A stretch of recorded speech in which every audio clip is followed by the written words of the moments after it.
अस्सलाम वालेकुम नाज़रीन, लेफ्टिनेंट जनरल फैज़ हमीद के खिलाफ कोर्ट मार्शल का अमल शुरू कर दिया गया है। अब इसका पीटीआई को नुकसान होगा या फ़ायदा होगा, इस पर हामिद मीर ने बड़ा बेहतरीन तज्ज़िया दिया। आइए पहले उनकी गुफ्तगू सुनते हैं, फिर इस पर बात करते हैं। मीर साहब, बड़ी डेवलपमेंट, फैज़ हमीद साहब को जो है वो गिरफ्तार कर लिया गया। कितना सिग्निफिकेंट है, कितना इंपॉर्टेंट है उनका इस मौके पर गिरफ्तार होना? उनकी गिरफ्तारी पे जो ISPR ने जो प्रेस रिलीज जारी किया है वो बड़ी इंपॉर्टेंट है, जिसमें कहा गया कि जी रिटायरमेंट के बाद भी वो कुछ ऐसी सरगर्मियों में मुलव्वस थे जिस पर के उनके खिलाफ कार्रवाई हो रही है। मेरा ख्याल है कि दूसरा पार्ट जो है वो ज़्यादा अहम है कि रिटायरमेंट के बाद वो क्या कर रहे थे। तो पहले तो मैं आपको बिल्कुल ये यकीन से बता देता हूँ कि जनरल फैज़ हमीद साहब जो है ना, इनका जो गिरफ्तारी है या फ़ौज की तहवील में लिया जाना है, इसका जो सबसे ज़्यादा फ़ायदा है वो पाकिस्तान तहरीक इंसाफ को होगा, क्योंकि पाकिस्तान तहरीक इंसाफ की जो क़यादत इस वक्त बाहर है, गिरफ्तार नहीं है, वो बड़े तंग आए हुए थे इससे। वो फैज़ हमीद साहब जो हैं वो किसी ना किसी को बीच में डाल के इनसे कॉन्टैक्ट करते थे, तुम्हें ये करना चाहिए, तुम्हें ये नहीं करना चाहिए, तुम फलाने का नाम क्यों नहीं लेते, उसका नाम लो। तो वो कहते थे कि जी ये हम बंदा जो है ये हमें डिक्टेट करने की कोशिश करता है। फिर एक जो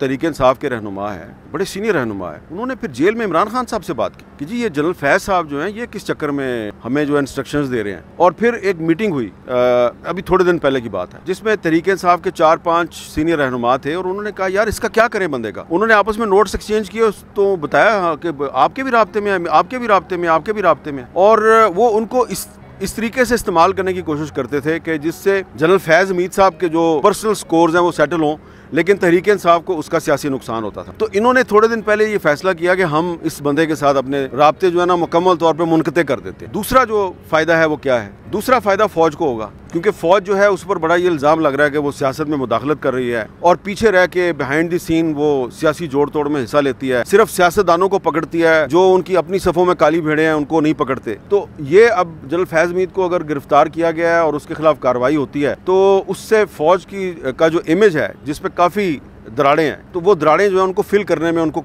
बड़ी कामयाबी होगी। लेकिन एक बात मैं आपको बता दूं, वो गलतियां ना की जाएं जो 9 मई के वाक़यात की इंक्वायरी के हवाले से की गई। जनरल फैज़ हमीद साहब के खिलाफ इनके पास काफ़ी सबूत मौजूद हैं। तो 9 मई के वाक़यात में एक्चुअली जिस बंदे ने मिसगाइड किया है तहरीक इंसाफ के कुछ लोगों को, वो जनरल फैज़ हमीद है और इसके सबूत इनके पास मौजूद हैं। अब इसमें हो सकता है कि एक ये मसला आ जाए कि इसमें फ़ौज के भी कुछ अफसरान जो हैं उनको भी जनरल फैज़ हमीद मिसगाइड कर रहे थे। लेकिन आप देखें ना, एक आदमी DG ISI था, एक आदमी कोर कमांडर पेशावर था, वो रिटायर हो गया। तो रिटायरमेंट के बावजूद जो फ़ौज के जो जूनियर अफसरान होते हैं वो अपने सीनियर का एहतराम तो करते हैं ना। तो जनरल फैज़ हमीद वो उस चक्कर में राब्ते में थे बहुत से लोगों में, तो उनमें से भी कुछ लोगों को इन्होंने मिसगाइड करने की कोशिश की। सबसे अहम जो बात है वो ये है कि फैज़ हमीद साहब जो हैं वो तहरीक इंसाफ के रहनुमाओं को ये फोर्स करते थे कि आप फौज का जो फलां अफसर है और फलां 3 अफसरों का तो मुझे पता है, इनके नाम लेके इन पे तनकीद करें। तो इस पर रेजिस्टेंस होती थी, तहरीक इंसाफ की तरफ से रेजिस्टेंस होती थी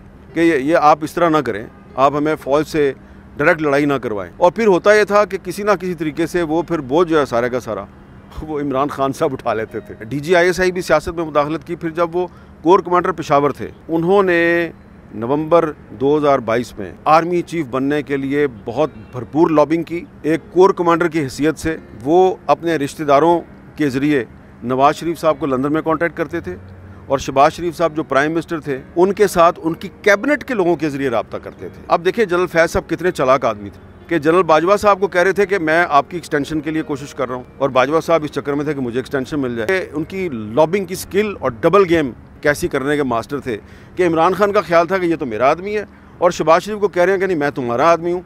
और फिर उसके बाद जब उनको आर्मी चीफ नहीं बनाया गया तो उन्होंने नए army chief general Asim Munir के खिलाफ तहरीक इंसाफ को इस्तेमाल करने की भरपूर कोशिश की। और हालात व वाक़यात जो हैं वो ये बताते हैं कि तहरीक इंसाफ ने फैज़ हमीद की वजह से बहुत नुकसान उठाया है, क्योंकि ये जो अब ख्वाजा आसिफ साहब इल्ज़ाम लगाते हैं ना तहरीक इंसाफ पे और इमरान खान पे कि आपने फ़ौज में बगावत की कोशिश की और आप सरगना है, सरगना असल में ये जनरल फैज़ साहब थे, जो कि इमरान खान साहब का भी नाम इस्तेमाल करते थे और इमरान खान के साथियों को कहते थे कि मेरा फ़लाँ से रब्ता है, मेरा फ़लाँ से रब्ता है, तुम ये कर दो, तुम ये कर दो। तो ये वक्त आएगा जब तहरीक इंसाफ के बहुत से रहनुमा जो हैं वो आखिरकार ये बताने पे मजबूर हो जाएंगे कि ये जो हम 2-3 साल तक मफरूर रहे, असल में हमें जनरल फैज़ ने मरवाया। अब पाकिस्तान फ़ौज ने उनके खिलाफ टॉप सिटी का केस, जो एक सबसे ज़्यादा इंपॉर्टेंट केस है, वो उसको सामने रखते हुए कार्रवाई शुरू की है।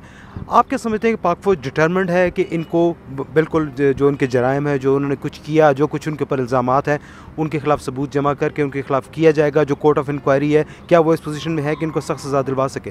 देखिए, मेरा पाक फ़ौज की डिटर्मिनेशन पे कोई कमेंट करना इसलिए नहीं बनता कि मेरा उनसे कोई रब्ता नहीं है, ठीक है ना, और इस मामले में मेरी किसी से कोई बात नहीं हुई। डिटर्मिनेशन का फैसला आप सिर्फ उनकी प्रेस रिलीज से कर सकते हैं, और प्रेस रिलीज जो है उसका पहला पैराग्राफ जो है वो टॉप सिटी के बारे में है। उसमें एक सवाल पैदा होता है कि 2017 का मामला है, आपको 7 साल बाद याद आया कि आपने इसके खिलाफ कार्रवाई करनी है। इसका मतलब ये है कि 2017 में जब ये सब कुछ हो रहा था और जनरल कमर जावेद बाजवा साहब जो हैं वो आर्मी चीफ थे, तो वो भी इसमें इन्वॉल्व थे। ना सिर्फ ये कि फैज़ हमीद साहब ने सब कुछ DGC के तौर पे किया, बाद में वो DG ISI बने और जनरल बाजवा की मर्जी और मंशा से बने, तो इसका मतलब है कार्रवाई जो है वो सिर्फ जनरल फैज़ के खिलाफ नहीं बनती, कार्रवाई जनरल बाजवा के खिलाफ भी बनती है। और इसमें सवाल पैदा होता है कि टॉप सिटी का जो मामला है ये 7 साल तो टोटल बनते हैं, तो 2 साल तो जनरल आसिम मुनीर साहब को भी होने वाले हैं ना, तो इनको भी 2 साल क्यों लग गए? जबकि सब कुछ मिलिट्री इंटेलिजेंस तो पहले ही पता लगा के बैठी हुई थी, उसके पास तो सब कुछ था, तो इसमें इतनी देर क्यों होगी? फिर नैब ने पिछले साल जब जनरल फैज़ हमीद के खिलाफ इंक्वायरी खोली, किसने वो इंक्वायरी बंद कराई? इसलिए टॉप सिटी के मामले पे सवाल हैं। लेकिन जो ISI की प्रेस रिलीज का जो दूसरा पार्ट है जिसमें कहा गया कि रिटायरमेंट के बाद भी ये बहुत से मामलात में मुलव्वस रहे हैं, मैं समझता हूँ उन मामलात की बिल्कुल इंक्वायरी करें और जनरल फैज़ हमीद को बेनकाब करें। जो इसके फैसिलिटेटर थे, इसके साथ थे, उनको भी बेनकाब करें। ये इसलिए ज़रूरी है कि जितना नुकसान जनरल फैज़ हमीद ने और जनरल बाजवा ने पाकिस्तानी फ़ौज को पहुँचाया है, इतना नुकसान पहले कभी किसी ने नहीं पहुँचाया, और ये इन्हीं दोनों शख्सियात का डाला हुआ गंद है जिसको साफ करते करते अभी जो फौज की क़यादत है, कभी कभी उस गंद को साफ करते हुए उसके जो छींटे हैं वो उनकी भी वर्दी पे आगे गिरते हैं। तो ये एक सुनहरी मौका है इनके लिए, एक गोल्डन चांस है कि सिर्फ फैज़ हमीद नहीं, जनरल बाजवा की तरफ भी जाएं और उसके खिलाफ भी कार्रवाई करें, क्योंकि ये दोनों फैज़ और बाजवा एक दूसरे को भी डबल क्रॉस कर रहे थे, एक दूसरे को भी धोखा दे रहे थे, इंस्टीट्यूशन को भी धोखा दे रहे थे। जब मार्च अप्रैल 2022 में तहरीक अदम एतमाद आई थी, तो फैज़ हमीद पेशावर में बैठ के एक अपनी गेम खेल रहे थे और बाजवा साहब पिंडी में बैठ के एक अपनी गेम खेल रहे थे, और जो DG ISI है उसको समझ नहीं आती थी कि जो बाजवा साहब कर रहे हैं वो ठीक है या जो पेशावर वाला कर रहा है वो ठीक है ना। हकायक हैं और इन सब हकायक के गवाह मौजूद हैं, हुकूमत में भी हैं और अपोजिशन में भी हैं। और मैं ये बात एवं नहीं कर रहा, जो लोग एक्शन ले सकते हैं उनको पता है कि किस बंदे से फैज़ ने क्या बात की और किस बंदे से बाजवा ने क्या बात की, और कोर कमांडर मीटिंग्स में बाजवा साहब कुछ और कहते थे। तो बहुत बड़ी डबल गेम की इन दोनों ने मिलके। चलें, शुरुआत की है आपने फैज़ साहब से, फैज़ साहब के खिलाफ कार्रवाई करें, उसके बाद बाजवा साहब के खिलाफ भी करनी पड़ेगी। नाज़रीन, हामिद मीर के मुताबिक जनरल फैज़ हमीद डबल गेम में खेलते थे और इससे PTI वाले भी बहुत तंग थे। वो PTI वालों को डिक्टेट करते थे कि वो इनके मुताबिक बयानात दें, और वो चाहते थे कि जो वो फैसला करे उसके मुताबिक अमल दरामद भी किया जाए, और इसकी वजह से PTI को बहुत नुकसान होता था। जनरल फैज़ हमीद अपने पर्सनल मामला तय करने में लगे हुए थे। अगर हुकूमत को ये लगता है कि जनरल फैज़ हमीद का कोर्ट मार्शल करने से PTI को नुकसान होगा, तो ये उनकी सबसे बड़ी गलतफहमी है, क्योंकि PTI वाले खुद जनरल फैज़ हमीद से बहुत तंग थे और PTI वालों को इससे फायदा ही होगा, नुकसान नहीं होगा। क्योंकि नाज़रीन, इमरान खान का क्लियर मौक़िफ़ है कि ना ही वो किसी से डिक्टेशन लेंगे और ना ही वो डील करेंगे, और ना ही वो किसी की चापलूसी करके इक़्तिदार हासिल करेंगे, चाहे वो कोई रिटायर्ड जनरल है या फिर कोई हाजिर सर्विस है।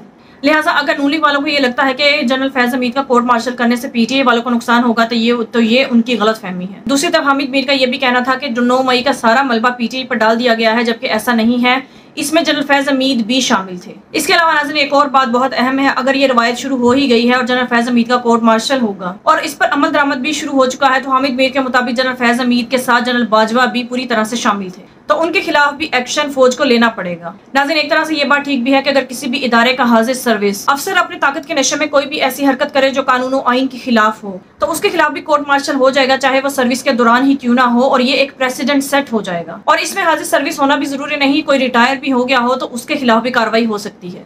आगे आने वाले वक्त में कोई भी ऐसी हिम्मत करने से पहले ये 2 दफा सोचेगा कि उसके खिलाफ भी कोर्ट मार्शल हो सकता है। नाज़रीन, हामिद मीर ने जो इंकशाफात किए, ये आने वाला वक्त ही बताएगा कि क्या इसमें कितनी हकीकत है। नाज़रीन, आपके इस बारे में क्या राय है, कमेंट में जरूर बताइएगा। अगली वीडियो में मिलते हैं, तब तक के लिए अल्लाह हाफ़िज़।